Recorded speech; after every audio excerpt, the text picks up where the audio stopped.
Hello student, welcome to temple learning classes. कैसे हैं आप सभी।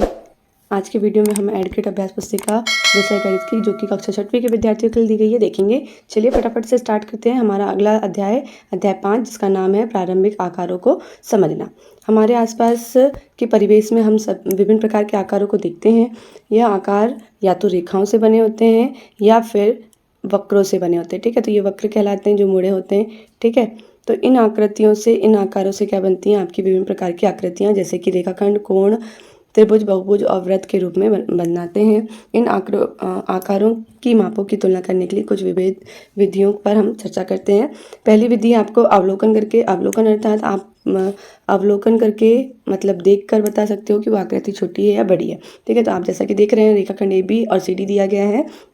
इसमें रेखाखंड ABCD से बड़ा है। इसी प्रकार अगला जो मापन है वो है अमानक इकाई मापन। अमानक इकाई मतलब जो मानक नहीं है, जैसे कि हम ट्रेसिंग पेपर धागे द्वारा नाप सकते हैं। सर्वप्रथम रेखा AB को धागे से नापकर धागे में निशान या पहचान चिन्ह लगाते हैं। पुनः उसी धागे को रेखाखंड CD पर रखते हैं, वह नाप का पहचान चिन्ह लगाते हैं। दोनों मापों के पहचान चिन्ह की तुलना कर हम बता सकते हैं कि रेखाखंड ABCD से बड़ा है। ठीक है, तो यह हमारा क्या हो जाएगा, अमानक इकाई मापन। अगला है तीसरे नंबर का जो मापन है मानक इकाई द्वारा मापन, मतलब जिसमें हम स्केल, टेप, उन चीज़ों का उपयोग करते हैं जिसमें आपकी इकाइयाँ दी होती हैं, वह क्या उसके द्वारा मापन क्या कहलाता है, मानक इकाई द्वारा मापन।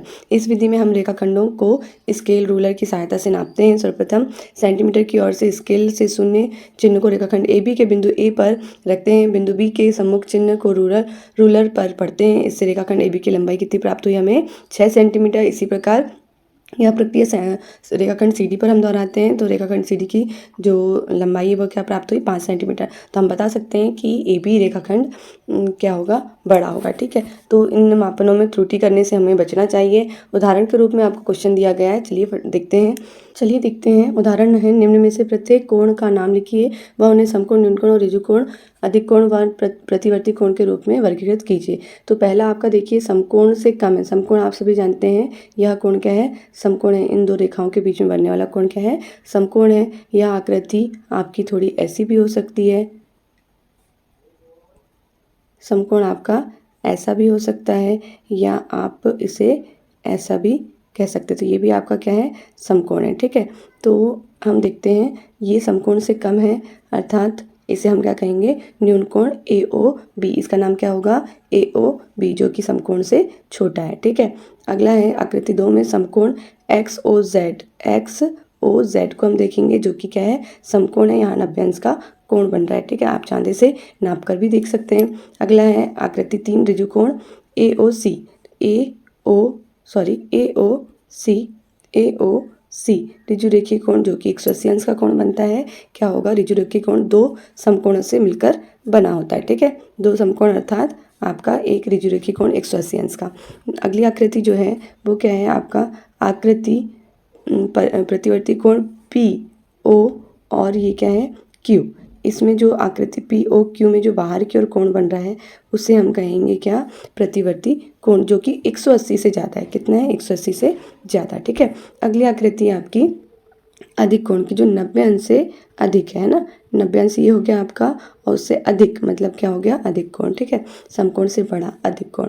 अगला आपका जो प्रश्न के रूप में दिया गया है, अपने आसपास के परिवेश में कोण बनाने वाली वस्तुओं के 5 उदाहरण लिखिए व उन्हें न्यूनकोण, अधिक कोण व समकोण में वर्गीकृत कीजिए। तो दीवार में लगी सीढ़ी आपकी न्यूनकोण बनाएगी। देखिए जैसे ये दीवार है, इसमें आपने सीढ़ी लगाया है ना, ये आपकी सीढ़ी है आपने, तो यहाँ पर कौन सा कोण बनेगा, आपका न्यून कोण। ठीक है, इस प्रकार ये क्या हो जाएगा, न्यून कोण का उदाहरण। अगला है वर्गाकार खिड़की। ठीक है, वर्गाकार खिड़की कैसी होगी, समकोण होगी।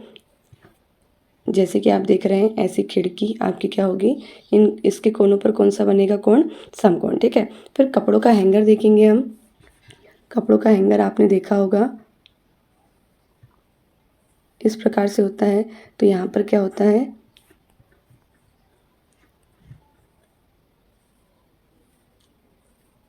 तो यहाँ पर कौन सा कोण बनता है आपका, अधिक कोण। ठीक है, इस प्रकार से आपके अधिक कोण, समकोण और न्यून कोण के उदाहरण हो गए।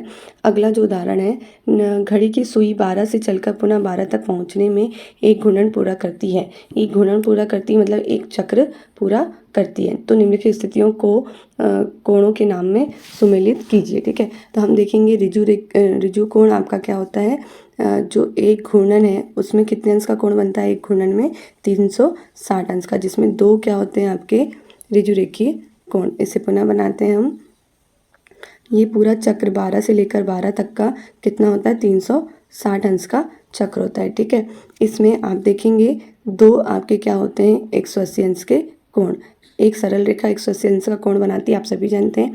इसमें दो क्या है, 180 अंश के कोण हैं, अर्थात हम देखेंगे 380 का आधा क्या, 360 का आधा क्या होता है, 180। ठीक है, 180 आपके क्या मतलब, दो ऋजुरेखीय कोण। तो हम देखेंगे ऋजु कोण कितने, 1/2 घूर्णन, मतलब 360 का 1/2 ऋजुरेखीय कोण कहलाएगा। समकोण अर्थात हो जाएगा 1/4, मतलब 360 का 4 भाग कितना होगा, समकोण। ठीक है, इसी प्रकार न्यून कोण देखेंगे, जो कि क्या है, 1/4 से 1/4 घूर्णन से कम, मतलब 90 से कम आपका क्या हो जाएगा, न्यून कोण। इसी प्रकार अधिक कोण 1/4 और 1/2 घूर्णन के बीच में क्या होगा आपका, अधिक कोण।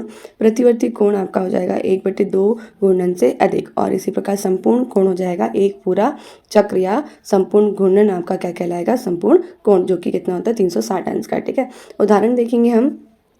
कोण दिया है न्यून कोण, समकोण और अधिक कोण दिए गए हैं आपको। त्रिभुज एक है, त्रिभुज एक का प्रत्येक कोण कितना है, 90 अंश से कम है। देखिए ये सारे ही कोण क्या है, 90 अंश से कम है। ठीक है, अतः यह क्या कहलाएगा, न्यून कोण। दूसरा त्रिभुज है, त्रिभुज दो का एक प्रत्येक नहीं आएगा यहाँ पर, एक कोण समकोण अर्थात 90 अंश से, अतः यह कौन सा होगा, समकोण। ठीक है, तो जिस भी त्रिभुज का एक कोण समकोण और दो कोण आपके क्या होंगे, न्यून कोण, तो वह कोण क्या कहलाएगा, समकोण। ठीक है, अगला तीसरा है, त्रिभुज 3 का एक कोण 90 से अधिक तथा अतः त्रिभुज क्या कहलाएगा, अधिक कोण। देखिए यहाँ पर आपका एक कोण क्या है, 90 से अधिक, और दो न्यून कोण है, अर्थात यह त्रिभुज क्या कहलाएगा, अधिक कोण त्रिभुज। अगले उदाहरण देखते हैं। निम्नलिखित त्रिभुजों की भुजाओं की माप एवं कोणों की माप के आधार पर त्रिभुजों का नामकरण करना है। ठीक है, तो देखिए यहाँ पे भुजाओं की माप दी गई है आपको, दो भुजाएं हैं। ठीक है, तो दोनों कितनी 2-2 सेंटीमीटर की हैं। तो हम देखते हैं त्रिभुज एक में, इस त्रिभुज में दो भुजाएं बराबर हैं, अतः समद्विबाहु त्रिभुज है। ठीक है, इस त्रिभुज का एक कोण क्या दिया गया है, समकोण दिया गया है, अतः समकोण त्रिभुज है। तो हम अतः इस त्रिभुज का नाम क्या रखेंगे, हम समद्विबाहु समकोण त्रिभुज, अर्थात ऐसा त्रिभुज जिसकी दो भुजाएं बराबर हों और एक कोण क्या हो, समकोण हो, समद्विबाहु समकोण त्रिभुज कहलाता है। इसी प्रकार हम देखेंगे अगला त्रिभुज, जिसमें एक कोण आपका क्या है, अधिक कोण, दो न्यून कोण है, दो भुजाएं बराबर हैं। तो हम देखेंगे यह त्रिभुज हमारा क्या कहलाएगा, इस त्रिभुज का एक कोण अधिक कोण है, अतः अधिक कोण त्रिभुज कहलाएगा, और अतः इस त्रिभुज का नाम क्या कहलाएंगे, हम समद्विबाहु अधिक कोण त्रिभुज रखेंगे। ठीक है, अगला है सुमेलित कीजिए, आपको सही जोड़ी दी गई है। समान लंबाई की तीन भुजाएं, अर्थात इसका क्या हो जाएगा, ई नंबर का समबाहु त्रिभुज, मतलब तीनों भुजाएं बराबर हों, वो क्या कहलाएगा आपका, समबाहु त्रिभुज। अगला है समान लंबाई की दो भुजाएं, तो दो भुजा मतलब समद्विबाहु त्रिभुज। ठीक है, अगला है अलग अलग लंबाइयों की विभिन्न भुजाएं, अर्थात आपका ए नंबर का ऑप्शन हो जाएगा विषमबाहु त्रिभुज। अगला आपका है तीन न्यून कोण हो, तो जिस त्रिभुज में तीन न्यून कोण हो वो क्या कहलाता है, न्यून कोण त्रिभुज। एक समकोण हो वह कहलाएगा आपका समकोण त्रिभुज, और एक अधिक कोण हो वह कहलाएगा आपका अधिक कोण त्रिभुज। ठीक है, इस प्रकार से आपकी सही जोड़ी कंप्लीट होती है। प्रश्न नंबर दूसरा है, अपने परिवेश में आसपास द्विविमीय आकृति वाली वस्तुओं के 5 उदाहरण लिखिए। तो द्विविमीय आकृतियाँ क्या कहलाती हैं, जो जिनकी दो विमा होती हैं, मतलब दो दिशाएं होती हैं। ठीक है, तो आपका उत्तर हो जाएगा टेबल, अंगूठी, चूड़ी, पुस्तक, बोर्ड, आईना। ठीक है, ये सभी आपके क्या हो जाएंगे, द्विविमीय आकृतियों के उदाहरण। विकल्प के रूप में हम चलिए देखते हैं, कुछ क्वेश्चन आपको दिए गए हैं। पहला है 9 बजे घड़ी की घंटे तथा मिनट के बीच की जो बीच में बने कोण की माप क्या होगी। तो आपकी ये घड़ी है, यहाँ पर आपका कितना बजता है, 12 बजता है, और आपको कितना बोल रहा है, 9 बजे हैं बोला जा रहा है। ठीक है, तो 9 बजे कितना आपका करेक्ट, 9 बजे मतलब आपका जो मिनट का कांटा है वो 12 पे रहेगा, और घंटे का कांटा किस पे रहेगा, 9 पर, अर्थात आपका कितने अंश का कोण बनेगा यहाँ पर, 90 अंश का कोण। एक कोण आपका 90 अंश का कोण हो जाएगा, और दूसरा कोण कितना हो जाएगा, 270 अंश का, अर्थात आपका बी ऑप्शन सही होगा। ठीक है, अगला है नीचे दी गई आकृति में त्रिभुजों की संख्या बताना। तो त्रिभुजों की संख्या इसमें कितनी हो जाएगी, 5, 1 2 3 4 और ये 5। ठीक है, इस प्रकार आपकी कुल आकृतियाँ कितनी हो जाएंगी, 5। अगला है विकल्प, किसी त्रिभुज का प्रत्येक कोण समान माप का होता है कहलाता है। ठीक है, तो जिसकी सभी त्रिभुजों समान माप की होती हैं भुजाएं, वह कहलाता है समबाहु त्रिभुज।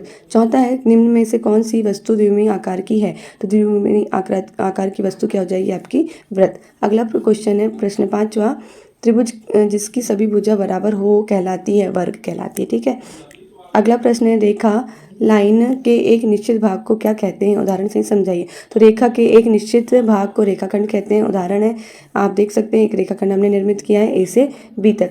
संपूर्ण कोण किसे कहते हैं? चित्र में दर्शाइए। एक घूर्णन के लिए कोण एक संपूर्ण कोण कहलाता है। तो एक घूर्णन मतलब एक पूरा सर्कल करने के लिए उसे जितने कोण बनाना होता है वो क्या कहलाता है?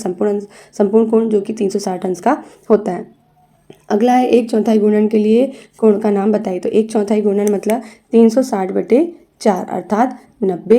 तो इसका क्या हो जाएगा? समकोण त्रिभुज। 90 अंश का कोण समकोण त्रिभुज कहलाता है, आप सभी जानते हैं। अगला प्रश्न है 9वां, ऐसी दो स्थितियां लिखिए जहां समकोण, न्यून कोण, अधिक कोण और प्रतिवर्ती कोण बने। तो समकोण की 2 स्थितियां बंद किताब है ना, और बंद किताब के किनारे डस्टर के किनारे हो जाएंगे। न्यून कोण की स्थितियां स्टेपलर, बतख की खुली चोंच। ठीक है, अधिक कोण की 2 स्थितियां हो जाएंगी मकड़ी का जाल, खुली हुई पुस्तक। प्रतिवर्ती कोण की स्थितियां हो जाएंगी अंग्रेजी अक्षर V के बाहरी और कोण घड़ी की सुइयां द्वारा आधे से अधिक घूर्णन। ये सभी आपके क्या कहलाएंगे? प्रतिवर्ती कोण में आएंगे। ठीक है, अगला देखते हैं, निम्न कोणों को चांदी से मापिए और माप लिखिए। तो आप इसे चांदी से मापेंगे तो आपको पता चलेगा ये सरल रेखा है, जो कि पहला वाले क्या है? सरल रेखा है, जिसमें कि क्या सरल रेखा आपकी 180 अंश का कोण बनाती है या शून्य का कोण बनाती। तो यहाँ पर आपका तीर का निशान एक ही तरफ दिया है, मतलब ये आपका क्या होगा? 0 अंश का कोण होगा। ठीक है, और तीर का निशान दोनों तरफ होता है तो 180 अंश का कोण होता है। ठीक है, तो आप दोनों लिख सकते हैं। अगला है, यह कोण कितने का है? ये 50 अंश का। और यह 30 नंबर का जो कोण बना है वो 115 अंश का। और डी नंबर के जो जितने भी कोण दिए हैं आपको, पहला है 140 अंश का, ये बड़ा वाला, और छोटा वाला आपका है 45 अंश के। ठीक है, प्रश्न नंबर 11वां देखते हैं, यदि 2 रेखाएं परस्पर प्रतिच्छेद करें और उनके बीच का कोण एक समकोण हो तो वे रेखाएं कहलाती हैं। तो हल है, यदि 2 रेखाएं परस्पर प्रतिच्छेद करें और उनके बीच का कोण एक समकोण हो तो वे रेखाएं एक दूसरे पर लंब रेखाएं कहलाती हैं। ठीक है, अगला प्रश्न है 12वां, एक रेखा पर बिंदु AB और C इस प्रकार स्थित है कि AB बराबर 5 सेंटीमीटर, BC बराबर 3 सेंटीमीटर और C बराबर 8 सेंटीमीटर। इनमें से कौन सा बिंदु अन्य दोनों बिंदुओं के बीच स्थित है? तो हम देखेंगे, आपको दिया गया है ABC बिंदु दिए गए हैं। AB की लंबाई कितनी दी गई है? 5 सेंटीमीटर। तो AB की लंबाई 5 सेंटीमीटर हो गई। BC की लंबाई आपको दी गई है 3 सेंटीमीटर, और AC की लंबाई ऑटोमेटिक आपकी कितनी हो जाएगी? 5 × 3 8 सेंटीमीटर हो जाएगी। इन दोनों बिंदुओं के बीच में कौन सा बिंदु है? B। ठीक है, इस प्रकार आपका ये आंसर हल होता है। अगला प्रश्न देखते हैं, एक विषमबाहु न्यूनकोण त्रिभुज का चित्र बनाना है आपको। विषमबाहु मतलब जिसकी अलग अलग भुजाएं हों, तो आपको तीनों भुजाएं क्या बनाना है? अलग अलग बनाना है।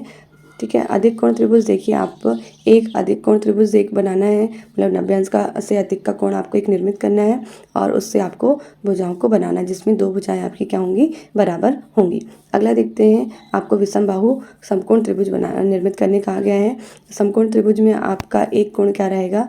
90 अंश का होगा, और सब विषमबाहु मतलब सारी भुजाएं क्या होंगी? अलग अलग होंगी। ठीक है, तो अलग अलग लंबाई की भुजाएं आपको बनाना है, और समकोण। प्रत्येक उस बहुभुज का नाम बताइए। तो ये जो बहुभुज है इसमें 4 भुजाएं हैं, ये 4 भुजाओं वाला जो बहुभुज है वो क्या कहलाएगा? चतुर्भुज। 3 भुजाओं वाला जो बहुभुज है वो त्रिभुज कहलाएगा। 30 नंबर का है, इसमें कितनी? 5 भुजाएं हैं, तो यह क्या कहलाएगा? पंचभुज। इसमें 8 भुजाएं हैं, 1 2 3 4 5 6 7 8। ठीक है, तो ये क्या कहलाएगा? बहुभुज, अष्टबहुभुज। अगला है प्रश्न 15, घड़ी की सुइयों की स्थिति निम्न प्रकार बनाकर कोणों की जांच आरे टेस्टर द्वारा कीजिए। ठीक है, तो आपको क्या करना है? ये 12 से 2 तक क्या करना है? घड़ी बनाना है, घड़ी की स्थिति बनाना है, जिसमें आप देखेंगे 2 कब बजता है? जब आपका मिनट का कांटा 12 पर हो और घंटे का कांटा 2 पर हो। ठीक है, तो इसके बीच जो निर्मित कोण है उसे आपको जो टेस्टर है, चांदा है, उसके द्वारा बनाकर बताना है। ठीक है, अगला है 6 से 7 तक।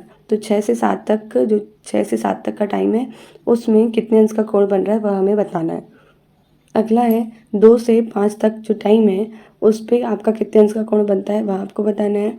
और 4 से 8 तक जाना है, मतलब कितने अंश का कोण बनेगा 4 से 8 तक, 4 से 8 बजते तक वह आपको बताना है। तो हम देखते हैं जो आपका चांदा है उसमें नाप कर देखेंगे तो आपका पहला क्या होगा, समकोण से कम होगा। 90 अंश का कोण आपका 3 में होता तब बनता, तो आपका क्या हो जाएगा, पहले नंबर का समकोण से कम अर्थात न्यून कोण। ठीक है, न्यून कोण। और 6 से 7 यह भी क्या होगा, एक समकोण से कम। और 2 से 5 आपका होगा, देखिए यहाँ पर क्या बन रहा है, 3 खाने, मतलब अर्थात इसे नाप कर देखेंगे आप तो इसमें क्या बनेगा, समकोण। और 4 से 8 आपका समकोण से अधिक। ठीक है, इस प्रकार आपका वीडियो आज कंप्लीट होता है। नेक्स्ट वीडियो में हम नेक्स्ट चैप्टर के साथ आएंगे। वीडियो आपको कैसा लगा प्लीज़ कमेंट बॉक्स में बताइए। वीडियो को लाइक करना, चैनल को सब्सक्राइब करना ना भूलें। मिलते हैं नेक्स्ट वीडियो में। Thanks for watching.